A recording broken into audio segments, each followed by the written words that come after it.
Hey everyone, welcome to SideQuest English, the podcast where we step away from the boring textbooks to explore fascinating topics, one random deep dive at a time. And today's deep dive is, well, it's a big one. It really is.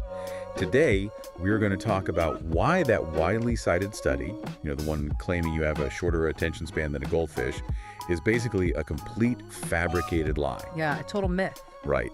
And we'll get into why the actual truth about what your phone, your feed, and your entire digital environment are doing to your brain is frankly far more terrifying than just turning into some evolutionary fish in a digital bowl. Which is such a weird visual, by the way. It is. But we're going on a journey today that directly impacts you. Yes, you, the person listening right now. Because we're doing a real C1 to C2 level intellectual exploration into the very fabric of our modern cognitive landscape. It's a vast topic, and a necessary one, frankly. Because right now, you and I, and well, everyone else, we're swimming in this digital environment that just feels entirely normal to us. Yeah, it feels like the default state of existence. Exactly. But it's vital to remember this metaphor proposed decades ago by the media theorist Marshall McLuhan. He famously said, "We don't know who discovered water, but we know it wasn't a fish." Oh, I love that quote. Right, because the medium that surrounds us, the screens, the algorithms, the constant notifications, it's often as imperceptible as water is to a fish. It's just always there. You don't even notice it. Precisely. So our goal for this deep dive is what McLuhan called making the familiar strange again. We really need to critically observe these invisible forces. The forces that are basically formatting your knowledge. Yeah. And your relationships. And fundamentally, your trust in the actual world around you. Making the familiar strange again. I really like that framing because honestly, we take so much of this for granted every single day. We absolutely do. So before we can even begin to understand how the digital ecosystem distorts our shared truth or social discourse, we first have to examine the biological hardware processing all of this information. Right. The brain itself. Yeah. We have to look at our own attention spans. Okay, let's unpack this goldfish thing. Please, I am so tired of this myth. Right. There is this common lament, this sort of collective anxiety I hear constantly, that technology has fundamentally broken our brains. That we've just lost the capacity to think. Exactly. And people constantly cite that famous report from Microsoft back in 2015. You've probably seen the headlines. Oh, it was everywhere. It claimed human attention spans dropped from 12 seconds in the year 2000 down to 8 seconds today. And the punchline is that this is allegedly 1 second shorter than the 9-second attention span of a literal goldfish. Which is just, it's ridiculous on its face. So, are we actually devolving here, or is this just algorithmic anxiety? What's fascinating here is that the entire premise is a fabrication. It is the very definition of algorithmic anxiety masquerading as hard science. So it's just totally made up. Totally. Let's definitively debunk the goldfish fallacy right out of the gate. Researchers at Columbia University, along with experts like Dr. Gemma Briggs, she's a psychology lecturer specializing in human attention, they've clearly stated that the concept of an average attention span is scientifically meaningless. Wait, hold on. What do you mean it doesn't exist? Obviously, people have attention spans. Teachers measure it in classrooms all the time. Well, they measure sustained focus on a specific task. They aren't measuring a baseline biological limit. Oh, I see. Yeah. The idea that you have this universal, overarching 8-second timer in your brain is absurd. Sustained attention is highly task-dependent. Okay, so it depends on what you're actually doing. Exactly. Think about the mechanics of how your brain allocates cognitive resources. If you're watching a gripping 2-hour thriller movie, your attention span is, well, it's hours long. Right, because I'm hooked. Your brain is fully engaged. You're tracking plot threads, anticipating jump scares, synthesizing dialogue. But if you're reading a dry, esoteric text document... Yeah, my attention span might genuinely be 2 minutes before my mind wanders to what I'm having for dinner. Precisely. Dr. Briggs points out that our neurological capacity to focus hasn't simply vanished into thin air. So the hardware is fine. The hardware is exactly the same as it was 100, even 1,000 years ago. Nothing about the fundamental architecture of our brains, the prefrontal cortex, the dopamine pathways, has evolved since the year 2000. So we have the same brains, but the software running our daily lives is demanding something totally different from us. Yes. To understand the why behind our collective exhaustion, we actually have to look back to 1971. 1971, that's way before smartphones. Way before. To an economist named Herbert Simon. He formulated an axiom that has, honestly, never been more relevant. He was writing at the dawn of the information age, and he realized a fundamental economic principle applies to human cognition. Okay, what was the principle? He said that a wealth of information creates a poverty of attention. Wow. A wealth of information creates a poverty of attention. Right. When you have an absolute abundance of information, attention becomes the scarce resource. Yeah, makes total sense. What we are experiencing today isn't a loss of the ability to sustain attention. It is a forced shift by our environment toward what neuroscientists call continuous partial attention. Continuous partial attention. I mean, that sounds exhausting just saying it out loud. It really is. Like you're always on, always scanning, but never fully tuned into any one specific thing. It is deeply cognitively exhausting. And we need to differentiate it from multitasking, by the way. Oh, because everyone loves to say they're great at multitasking. Which is a complete myth. Multitasking is a misnomer. Human brains cannot process two complex, conscious tasks simultaneously. So what are we actually doing when we think we're multitasking? You're actually just rapidly switching between tasks, and usually doing them all poorly. Guilty as charged. We all are. But continuous partial attention is different from that.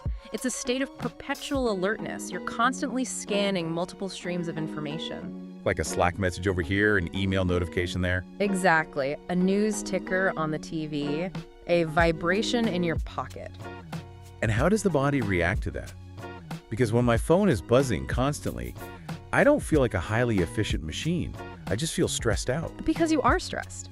Biologically, continuous partial attention keeps our nervous systems in a low-grade fight-or-flight response. Really? Fight or flight? Yes. Your amygdala, which is the ancient part of your brain responsible for detecting threats, it treats every single ping and notification as a potential anomaly. An anomaly that requires immediate evaluation. Exactly. In the ancestral environment, a sudden rustle in the bushes meant a predator. Right, a tiger or something. Today, a sudden chime means your boss is emailing you. But the physiological response, a tiny spike in cortisol, a slight elevation in heart rate, is remarkably similar. Which explains why everyone feels so burned out by like 3 p.m. on a Tuesday. It really does. I mean, you look at the data. The average person is checking their phone 58 times a day. We are trapped in this digital dopamine loop. We check a screen looking for a hit of novelty. Right, a notification, a text from a friend. And every single time we do that, even if we just glance at the lock screen and put it right back down, we're paying a cognitive tax. Yes, the scientific term for that tax is extraneous cognitive load. Extraneous cognitive load. Okay, break that down for us. If we look at cognitive psychology, specifically Daniel Kahneman's capacity model, we see that humans have a finite amount of mental energy to deploy in a given day. Right. Kahneman talked about System 1 and System 2 thinking. Exactly. System 1 thinking is fast, automatic, intuitive. System 2 thinking is slow, deliberate, and requires deep focus. So deep work lives in System 2. Yes, but every time a notification pulls you away, your brain has to engage in task switching. So even if I'm writing a complex report, and I just look at my phone for 2 seconds to see who texted me and I don't even reply, I've still paid that tax. Absolutely you have. The task switching costs are exorbitant. How so? Your brain essentially has to pack up the entire context of the report you're writing, store it in short-term memory, load up the context of the text message, evaluate it, pack that away, and then reload the context of the report. Oh, wow. I never thought of it as physically loading and unloading files in my brain. That's essentially what it is. Yep. It takes measurable time and significant mental effort to reorient back to your original thought process. So over a day of 58 interruptions. Your capacity for deep work is completely decimated. We end up engaging exclusively in shallow work. Reactive, quick responses. Just moving emails around. Exactly, because our digital environment is fundamentally hostile to sustained, deep thought. This brings us to a really stark comparison that completely blew my mind when reviewing the sources for this deep dive. The human versus machine asymmetry. Yes, we have this biological hardware that is being pushed to its absolute limits by task switching and extraneous cognitive load. But on the other side of the screen, we have machine processing. And the gap there is staggering right now. It really is. Let's talk about the context window. This is a crucial pivot point in understanding our current reality. If we connect this to the bigger picture of generative AI, the context window of a large language model is essentially its working memory. Okay, it's working memory. Right. It dictates how much text or data the AI can hold in its mind at one time to synthesize a coherent response. Wait, hold on. Before we compare human brains to AI, let's make sure we clearly understand the mechanics here. When we talk about an AI's context window, we measure it in tokens. We do, yes. What exactly is a token? Are we talking about words, syllables, or something else entirely? That's an excellent question. Think of tokens as the fundamental puzzle pieces of language that an AI processes. Okay. A token isn't always a whole word. For a simple word like cat, the token is the whole word. Makes sense. But for a complex word like unbelievable, the AI might break it down into 3 tokens: un, believe, and able. Oh, I see. It translates these text fragments into complex mathematical vectors, essentially plotting them in high-dimensional space. That way, it can calculate the probability of which puzzle piece should logically come next. Got it. So it's mapping these fragments mathematically. Right. And back in 2017, when Google researchers published that groundbreaking paper, Attention is All You Need, which introduced the transformer architecture that powers all modern AI. Oh yeah, that paper was revolutionary. It was. But the original model only had a context window of 512 tokens. 512. That doesn't sound like a lot. It's really not. That is roughly equivalent to a few paragraphs of text. The AI could only remember a few paragraphs back before it lost the plot. Which is why early chatbots felt so goldfish-like. Exactly. You would talk to them for 5 minutes and they would completely forget your name or what you asked them in the very first prompt. Precisely. Yeah. But today, the technological leap is just breathtaking. Modern models, like the latest iterations of Gemini or Claude, they can process up to 2 million tokens simultaneously in a single prompt. 2 million tokens. Okay, what does that actually look like in human terms? That is thousands of pages of dense information. You could upload the entire Lord of the Rings trilogy, plus 100 financial reports, and the AI can hold all of that in its active working memory simultaneously. That is wild. And it synthesizes connections across all of it instantly.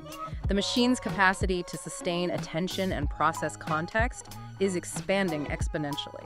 But the human equivalent, what the researchers call our effective context span, is going in the exact opposite direction. It is. Our capacity for session-level cognitive engagement, meaning how much dense sustained reading and comprehension we actually execute in a single sitting, has demonstrably shrunk. Your estimates are pretty alarming. Yeah, the research shows it dropping from around an average of 16,000 tokens of continuous engagement in 2004 down to a projected 1,800 tokens by 2026. And we need to be very precise about what that metric means. Okay, clarify that for us. It is not saying humans cannot read 16,000 tokens anymore. As we discussed, our biological hardware hasn't changed. It is saying our environment, our habits, and the friction of digital interfaces have conditioned us so that we simply don't. Wait, 1,800 tokens? That's like a long blog post. Basically, yeah. But the sources also cite this longitudinal study on digital sustained attention. And it shows that screen focus duration, the amount of time a knowledge worker spends on one screen before switching, plateaued at around 47 seconds between 2016 and 2020. Yes, the 47-second mark. I have to push back on that, though. I can sit and play a complex strategy video game for 4 hours straight, or I'll fall down a Wikipedia rabbit hole reading about the Roman Empire for an hour. Sure. How does that square with 47 seconds? Are they only measuring us when we are doing things we hate, like checking email? That's a highly valid pushback. The 47-second metric specifically measures occupational screen focus duration. Occupational. Right. Knowledge workers interacting with documents, emails, and professional software. But your example of the Wikipedia rabbit hole or the video game actually proves the underlying point. How so? Well, when you play a strategy game, the game is exquisitely designed by psychologists to provide perfectly timed dopamine hits. It manages your cognitive load effortlessly. That's true. It's practically spoon-feeding me engagement. And when you fall down a Wikipedia rabbit hole, you're following intrinsic curiosity. You are actively seeking novelty. But when I'm trying to read a 40-page PDF on quarterly earnings, my brain is screaming for a distraction. Exactly. The 47-second metric shows how quickly our focus shatters when the task requires unassisted, ungamified System 2 thinking. Without the constant dopamine. Right. When we are faced with friction, our tolerance is less than a minute before we click away, open a new tab, or check a message. So the takeaway here for you listening is this. We aren't losing our minds. And our brains aren't devolving into fish. We are suffering from an absolute abundance of choice. An overwhelming abundance. Because there is so much content, audiences now gauge what the entertainment industry ruthlessly refers to as time to interest, or TTI. Yes, TTI. If a video, an article, or even an email doesn't prove its worth in 3 seconds, you swipe.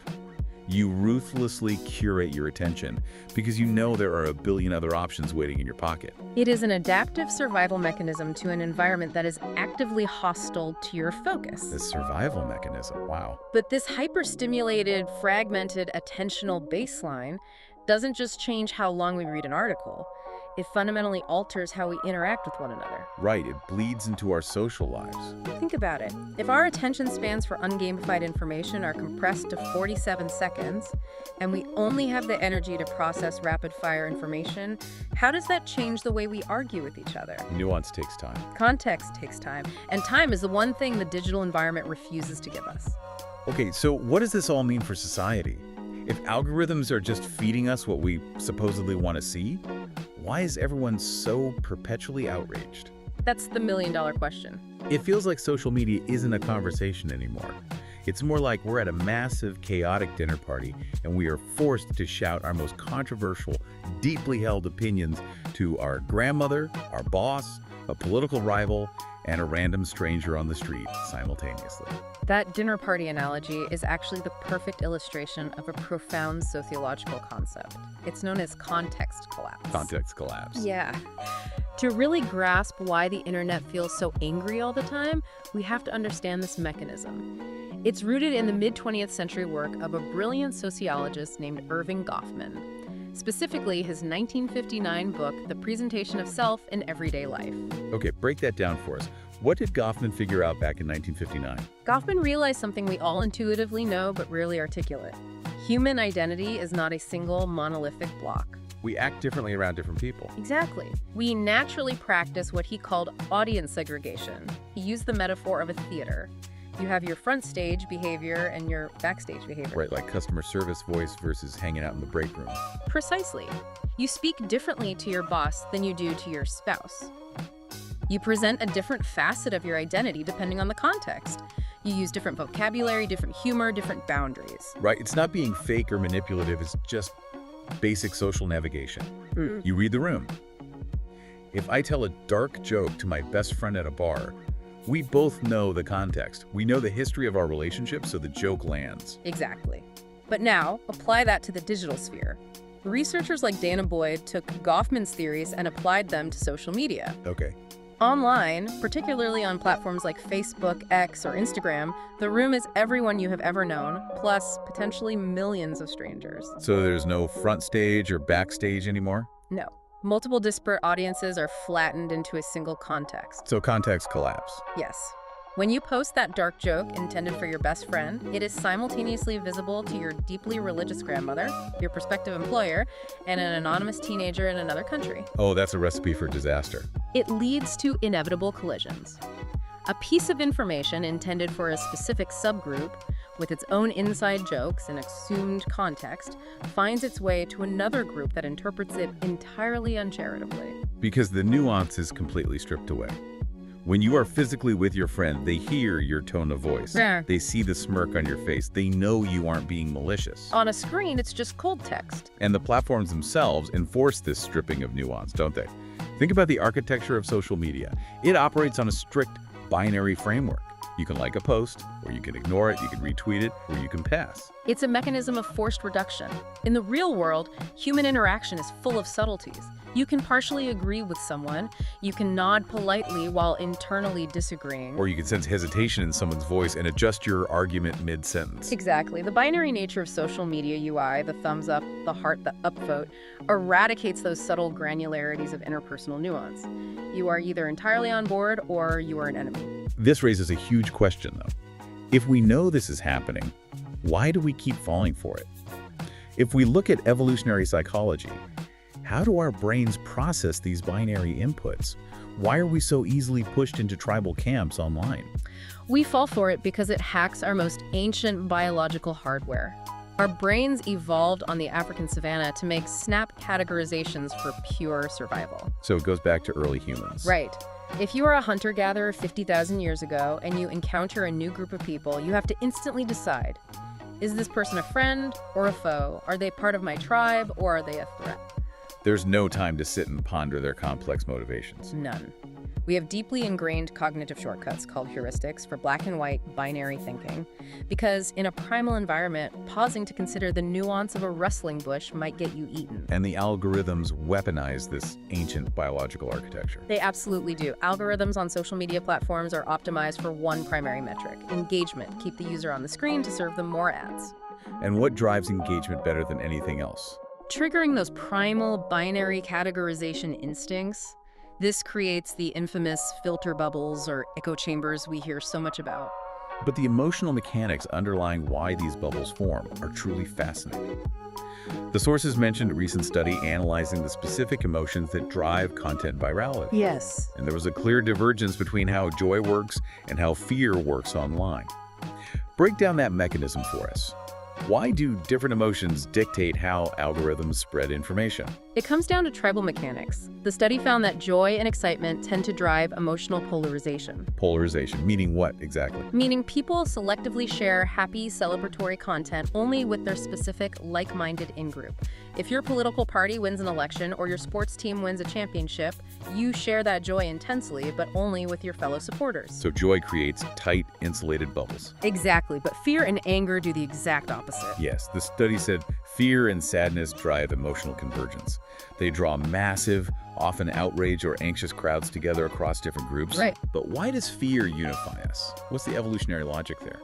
Think about tribal defense. If there's a massive threat, a fire, a predator, a rival tribe attacking, the survival of the group depends on everyone dropping their individual tasks and converging on the threat immediately. So fear is literally an evolutionary alarm bell meant to mobilize the entire collective. Exactly. So the algorithm quickly realizes that if it wants to keep millions of people on the platform simultaneously, it shouldn't show you a nuanced 30-minute debate. Right, because that takes too much system 2 thinking. And it shouldn't even show you something that makes you joyful, because you'll only share that with 5 friends. So it shows you a highly decontextualized, out-of-context video clip that triggers your deepest fears or your tribal outrage. Precisely. And this constant diet of high-emotion, low-context content has a devastating psychological side effect. It creates a massive society-wide empathy deficit. An empathy deficit. You see this clearly in what psychologists call the online disinhibition effect. The online disinhibition effect. Is that basically why people are so incredibly mean in YouTube comment sections? In a nutshell, yes. When we communicate digitally, we are stripped of nonverbal feedback. Like facial expressions. Right. When you argue with someone face-to-face, your brain is processing thousands of subconscious data points. You see the micro-expressions of pain or discomfort on their face. You hear the waver in their vocal tone. And that triggers empathy. Yes, your mirror neurons fire, creating a biological resonance of empathy. You literally feel a fraction of their distress, which naturally regulates your aggression. You pull your punches because you see you're hurting them. But online, you don't get any of that. You're just yelling at text on a glowing screen. Yes.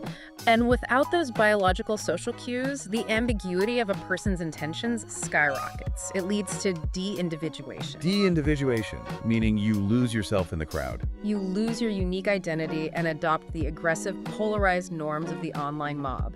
It becomes incredibly easy to dehumanize a target when they are just a pixelated avatar and a username. That is so dark. The empathy deficit isn't just a metaphor, it is measurable. When we don't exercise the biological muscles required for face-to-face empathy, they atrophy. And what terrifies me is that it's not just political arguments on social media.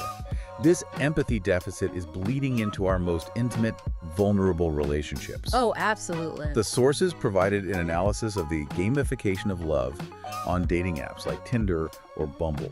Think about it. Complex, multidimensional human beings with hopes, traumas, and unique histories are reduced to swipeable binary profiles. Yes or no, left or right. Exactly. It maps perfectly onto everything we've just discussed. It forces a marketplace mentality onto human intimacy. Marketplace, yeah. The structure of these platforms, which offer the illusion of endless options and demand instant judgments based on a highly curated, often filtered image, it works directly against the patience and curiosity that deep, empathetic relationships require. It's the 47-second attention span applied to romance. If I don't feel an instant spark on a first date, why bother working through the awkwardness? I have 1,000 other potential matches waiting in my pocket. Precisely. It fosters the illusion of infinite alternatives. Real human relationships require compromise, friction, and the hard work of understanding someone else's context. But the digital environment whispers that a flawless, frictionless alternative is just one swipe away. Which fundamentally erodes long-term commitment. It trains us to treat people as disposable commodities rather than complex, nuanced individuals. It's incredibly sobering when you lay it all out like that. So let's take stock of where we are in this deep dive. Okay. We have a population that is hyper-distracted, suffering from extraneous cognitive load, forced into continuous partial attention by platforms fighting for our 47-second focus windows. Right. We are communicating in flattened contexts that strip away nuance, push us into binary tribalism based on evolutionary fear responses, and erode our fundamental biological capacity for empathy. It is a highly potent and volatile psychological cocktail. We have essentially dismantled our cognitive and social defenses. And here's where it gets really interesting, or terrifying, depending on how you look at it. Because when you combine a hyper-distracted, empathy-depleted populace with binary, nuance-free communication, you create a society that is incredibly structurally vulnerable to manipulation. Enter generative AI. Exactly. We used to warn kids about stranger danger in the physical world. Watch out for the creepy van down the street. Now the danger is entirely covert and it's living in our feeds. It's a completely different landscape.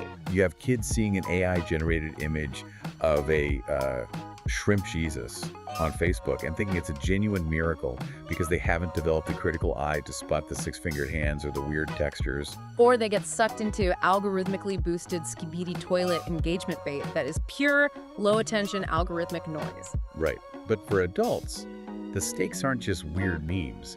The stakes are geopolitical. We are entering an era of what digital forensics experts call an epistemic crisis. Epistemic crisis. Let's define that.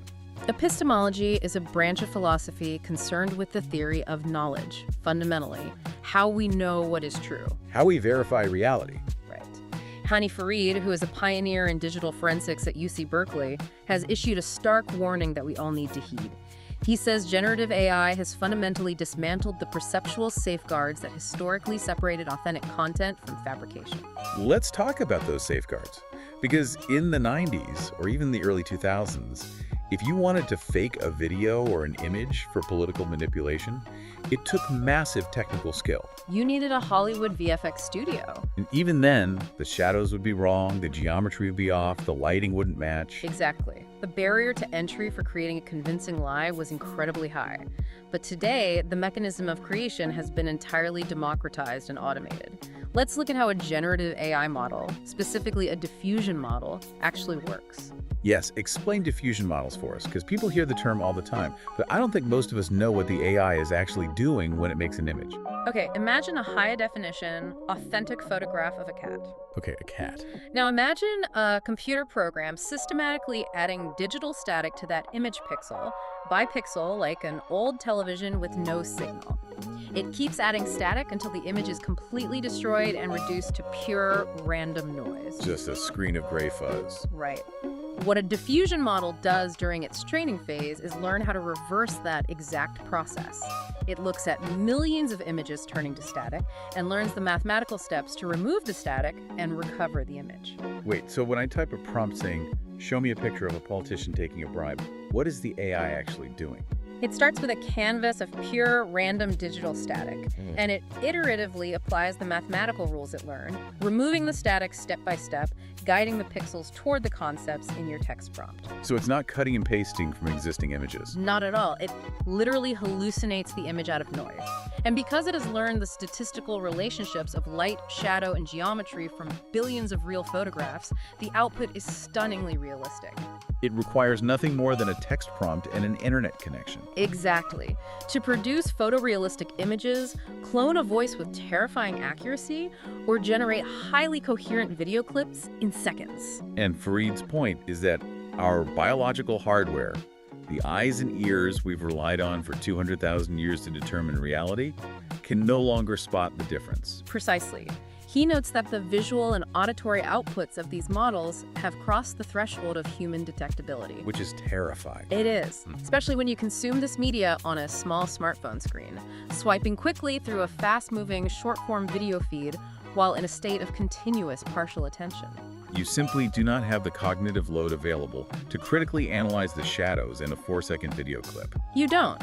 And this leads to a concept the researchers call epistemic pollution. Epistemic pollution. If algorithms are already prioritizing emotionally provocative content, fear, and outrage over accurate information, and now AI can generate infinite amounts of that provocative content at zero cost. We are flooding the zone with noise. It is the industrialization of deception. We are creating what is termed a synthetic consensus. What does that mean in practice? Bad actors can deploy thousands of AI bots armed with large language models to debate each other, generate articles, and flood social media. So they can make it look like everyone in your city is outraged about a specific event or a political scandal that never even happened. Exactly. To the user looking at the trending topics, it appears to be a genuine grassroots movement. And this doesn't just apply to politics or elections. It applies to fundamental biometric security. The sources highlight how identity deepfakes are targeting the very systems we implicitly trust in our daily lives. Like voice cloning. Yeah, we've all seen the warnings about those bank scams. Yes, criminals are harvesting short audio clips. Sometimes just 3 seconds of a CEO speaking at a conference, or an everyday person posting a video on TikTok. 3 seconds is all they need. That's it. They use those 3 seconds to fine-tune an audio diffusion model, cloning the voice perfectly, complete with breathing patterns and inflections. And then they use that cloned voice to execute fake kidnapping ransom calls to parents or to authorize massive wire transfers. Exactly. When biometric data, your voice, your face, which were supposed to be the ultimate unhackable proofs of our identity, when that can be synthesized by anyone for free, the shared factual baseline that democratic societies and economies rely upon begins to crumble. We lose the ability to trust basic transactions. We do. But the twist here, and this is a paradox that is absolutely crucial to understand, is that simply educating the public about deepfakes, telling them to watch out for AI, actually creates a whole new massive problem. Wait, really? This is perhaps the most counterintuitive thing we're going to talk about today. You would naturally think that knowing about deepfakes makes us safer. It makes us more critical consumers of media. It makes us more skeptical, yes, but that widespread skepticism can be weaponized by the guilty. This is a concept known as the liar's dividend. Liar's dividend. It's a term coined by 2 brilliant law professors, Bobby Chesney and Danielle Citron. The paradox is this. As the public becomes highly educated about the existence of deepfakes, bad actors gain a massive, unearned advantage. Okay, break that down for me because it still feels completely backwards. The liar's dividend occurs when a politician, a corrupt CEO, or a criminal is caught doing something terrible on tape. In the past, video evidence was a death knell for a career or a court case. Right, you were caught on camera, game over. But today, the guilty party can simply point to the authentic, incriminating video or audio and falsely claim, "That's not me, that's an AI-generated deepfake created by my enemies to smear me." Wow. And because the public knows deepfakes exist and knows they are convincing, the seed of doubt is instantly planted. Exactly. You don't have to prove it's a deepfake, you just have to introduce the possibility to muddy the waters. The sources give incredible, chilling, real-world examples of this mechanism in action. Let's look at the case of Guy Reffitt. Right, he was heavily involved in the January 6th Capitol riots. Walk us through how the liar's dividend played out in a federal courtroom. During the prosecution of Guy Reffitt, the government had overwhelming evidence, including video footage captured by Reffitt's own helmet camera as he marched on the Capitol. So it was visceral, undeniable, first-person footage. Yes. But during the trial, his defense lawyers attempted what we can call the deepfake defense. They argued to the jury that in an era of advanced computer manipulation, the video evidence against him couldn't be trusted.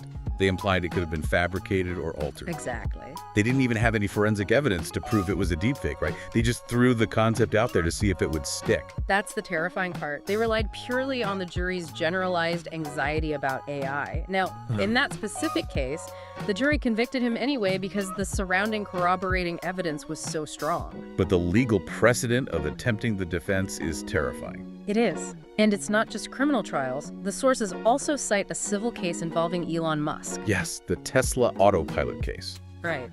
There is a tragic lawsuit involving a fatal crash of a Tesla operating on autopilot. The family suing Tesla wanted to introduce as evidence a 2016 video interview where Elon Musk allegedly made sweeping claims about the safety and capabilities of the self-driving software. And what did Tesla's lawyers do? They argued in court that Musk shouldn't be held accountable for those recorded statements because, given his high profile, he is a frequent target of deepfakes, and the video could be synthetically altered. That is wild. The judge shut that down, thankfully, but it shows the playbook. In a hyper-distracted society, the mere possibility of AI manipulation is enough to derail accountability. Don Fallis, a philosophy professor who studies epistemology, noted a terrifying consequence of the liar's dividend. He warned that it may soon become epistemically irresponsible to simply believe your own eyes and ears. Because anything could be fake. Right. If we instinctively dismiss genuine images and audio of atrocities, corruption, or crimes as inauthentic, truth becomes entirely subjective. The liar's dividend allows those in power to evade reality simply by shouting AI. It creates a world without consequences. So how on earth do we fight this? We have a massive verification crisis. I know there are researchers and tech companies building deepfake detectors. The sources mention tools like Image Whisperer, which analyzes compression artifacts, or platforms like Tree Media that look for mathematical anomalies in the pixels that human eyes can't perceive. Those exist, yes. So why can't we just run every video through a detector and label it fake or real? Because of the asymmetry of time and scale, fact-checking and detection have essentially become a post-mortem exercise. Right, the damage is already done. Exactly. Hani Farid points out that while computational forensics can still reliably identify flaws in AI generation right now, doing so requires rigorous manual analysis by experts. It might take an hour or two for a forensic team to definitively debunk a highly sophisticated synthetic video. But in that hour, the video has already been posted to X, garnered 10 million views, sparked massive tribal outrage, been shared by influencers, and entrenched itself in the public consciousness. Precisely. The lie moves at the speed of an algorithm. The truth moves at the speed of a forensic audit.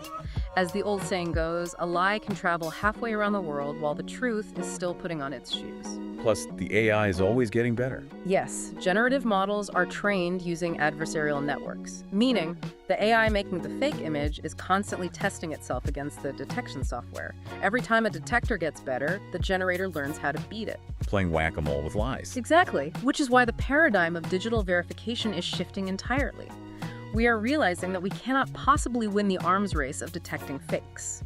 Therefore, the focus is shifting from trying to detect what is fake to mathematically proving what is real. This feels like the most crucial technological shift of our time. How do we prove reality? Through cryptographic provenance. The sources go deep into standards like C2PA, the Coalition for Content Provenance and Authenticity, and something called content credentials. Okay, explain how this works under the hood. How do we put a digital watermark of reality onto our media? The idea is to inject tamper-evident metadata into a piece of media at the exact biological moment a camera sensor captures light. Let's walk through the mechanism. Okay, I'm following. When a photojournalist takes a picture of a war zone using a C2PA-compliant camera, the camera's internal hardware generates a cryptographic hash, a unique mathematical signature based on the exact arrangement of those specific pixels. Okay, so like a unique mathematical fingerprint for that exact image. Yes.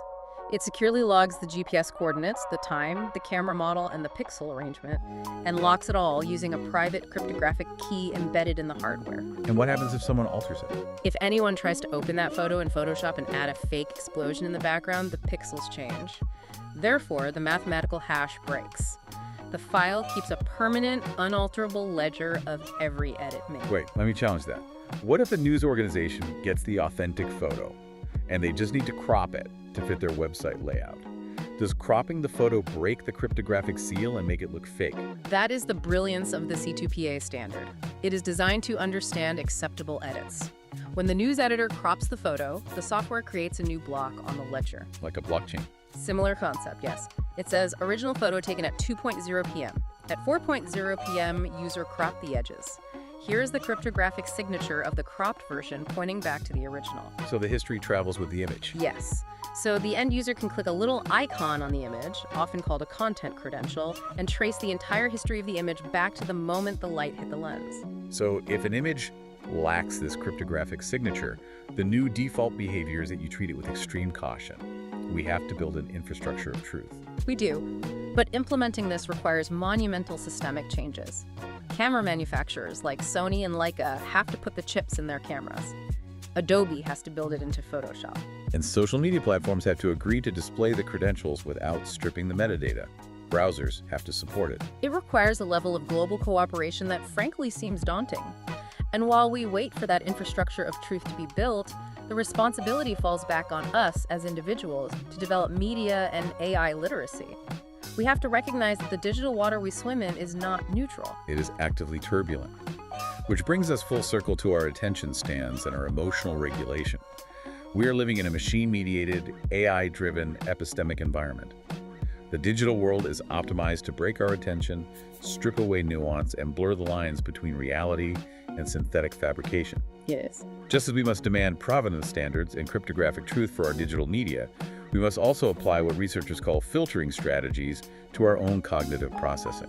What does a filtering strategy actually look like in daily life? Well, I think it means actively rejecting the binary noise. If an algorithm is designed to keep you in a state of continuous partial attention, the most radical act of rebellion is to cultivate the capacity for deep work. Putting the phone in another room. Exactly. To read a book for an hour, forcing your brain into System 2 thinking. It means choosing to sit with ambiguity rather than rushing to a tribal judgment. It means prioritizing face-to-face empathy, where you can actually see someone's micro-expressions over the gamified metrics of digital interactions. We have to actively see the outlines of the water we swim in. We do. We can't let the algorithm dictate our reality or our capacity for empathy. And as we wrap up this deep dive, we want to leave you, the listener, with a final thought. We've covered a lot of ground today, from the goldfish myth to cryptographic ledgers. But the human element remains the ultimate variable. Consider this deeply. Let's assume we succeed. If we successfully implement cryptographic provenance everywhere, if every screen you look at possesses glowing watermarks that unequivocally prove what is empirically real and what is a synthetic hallucination, will it actually change anyone's mind? That's the real question. Or have our algorithmically curated echo chambers become so incredibly comfortable, so perfectly tailored to our deepest tribal biases, that we will actively choose to embrace the synthetic lie over the undeniable yet deeply uncomfortable truth? Yeah. If the truth is right there, glowing with the digital watermark, but the lie just feels so much better, which one do we click? We're going to leave you to mull that one over. Thanks for joining us on this deep dive. We'll catch you next time.